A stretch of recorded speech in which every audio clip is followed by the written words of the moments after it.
Hello বন্ধুরা, প্রিয়া ইপসা কিচেনে তোমাদের সবাইকে স্বাগত। আজকে তোমাদের সাথে শেয়ার করলাম চিকেন কষা। আমরা প্রত্যেকেই বাড়িতে চিকেন কষা বানিয়ে থাকি। একবার আমার মতন করে চিকেন কষা বানিয়ে দেখো। এই চিকেন কষার স্বাদ মুখে লেগে থাকবে। ঘরে থাকা কিছু উপকরণ দিয়েই দারুণ স্বাদের হয়। রেসিপিটা ভালো লাগলে প্লিজ আমার চ্যানেলটিকে লাইক ও সাবস্ক্রাইব করে দিও। আমি এখানে 500 গ্রাম চিকেন নিয়েছি। চিকেনটা ভালো করে ধুয়ে নিয়েছি। এবার অর্ধেক পাতিলেবুর রস চিকেনের মধ্যে দিয়ে ভালো করে মাখিয়ে ম্যারিনেট করে রেখে দেব 15 থেকে 20 মিনিটের জন্য। গ্যাসটাকে হাই ফ্লেমে রেখে একটা কড়া বসিয়ে দিয়েছি। তার মধ্যে দিয়ে দিলাম বেশ খানিকটা সর্ষের তেল। এই চিকেন কষাটা অবশ্যই সর্ষের তেলে করো। তেলটা ভালো মতন গরম হয়ে গেলে ফোড়নের জন্য দিলাম 1/2 চামচ সাদা গোটা জিরে, একটা তেজপাতা 2 টুকরো করে দিয়ে দিলাম। যখন দেখবে ফোড়নের থেকে সুন্দর একটা গন্ধ বেরোচ্ছে, তার মানে ফোড়নটা আমার ভাজা হয়ে গেছে। 3টে বড় সাইজের পেঁয়াজ কুচি দিয়ে দিলাম। পেঁয়াজটা দিয়ে তেলের সাথে নাড়িয়ে চাড়িয়ে বেশ লাল লাল করে ভেজে নেব।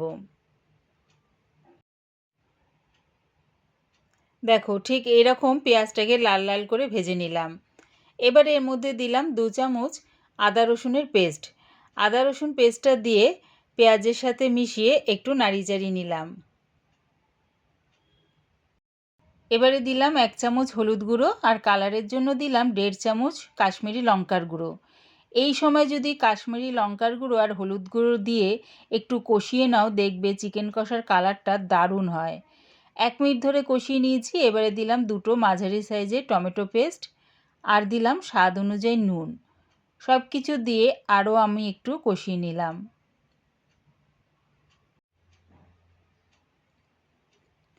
এবারে দিলাম 1 চামচ ধনের গুঁড়ো, 1 চামচ লঙ্কার গুঁড়ো। ঝালটা সম্পূর্ণ তোমাদের স্বাদ অনুযায়ী ব্যবহার করো। দিলাম 1/2 চামচ জিরের গুঁড়ো। গুঁড়ো মশলাগুলো দিয়ে আবারও একটু কষিয়ে নিচ্ছি। দিলাম একটু মশলা ধোয়ার জল। জলটা দিয়ে আবারও একটু কষিয়ে নিলাম। এইভাবে যদি মশলা দিয়ে 2-3 মিনিট ধরে কষানো হয়, দেখবে যে কোনো তরকারির স্বাদ দ্বিগুণ মাত্রায় বেড়ে যায়। এবারে দিয়ে দিলাম চিকেনটা। চিকেনটা আমি পাতিলেবুর রসের সাথে প্রায় আধ ঘন্টা মতন ম্যারিনেট করে রেখেছিলাম।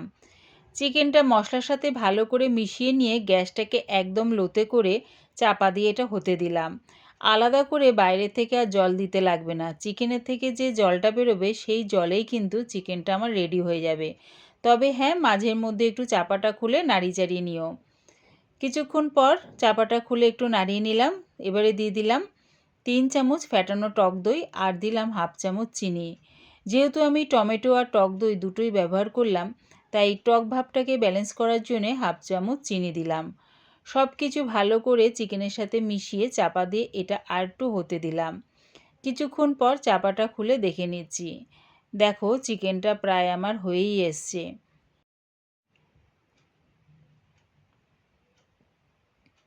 এবারে দিলাম 1 চামচ গরম মশলা গুঁড়ো।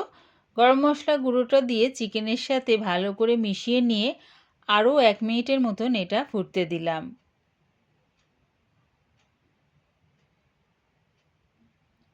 রেডি হয়ে গেছে দারুণ স্বাদের চিকেন কষা। এই চিকেন কষা তোমরা রুটি, পরোটা, নান, ফ্রাইড রাইস এমনকি পোলাওয়ের সাথে খেতেও দারুণ লাগে। আমার এই চিকেন কষার রেসিপিটা পুরো দেখার জন্যে প্রিয়া ইপসা কিচেনের থেকে তোমাদের সবাইকে অনেক ভালোবাসা রইল। আমি এই চিকেন কষাটা পরিবেশন করলাম রুটি আর কাঁচা পেঁয়াজ দিয়ে। একবার আমার মতন করে বানিয়ে দেখো, কমেন্টের মাধ্যমে জানিও কেমন হয়েছে। দেখো চিকেনটা কিন্তু বেশ সফট হয়েছে। দেখো, আর ইয়াম্মিও খেতে হয়েছে। আমার এই চিকেন কষার রেসিপিটা ভালো লাগলে প্লিজ আমার চ্যানেলটিকে সাবস্ক্রাইব করে দিও।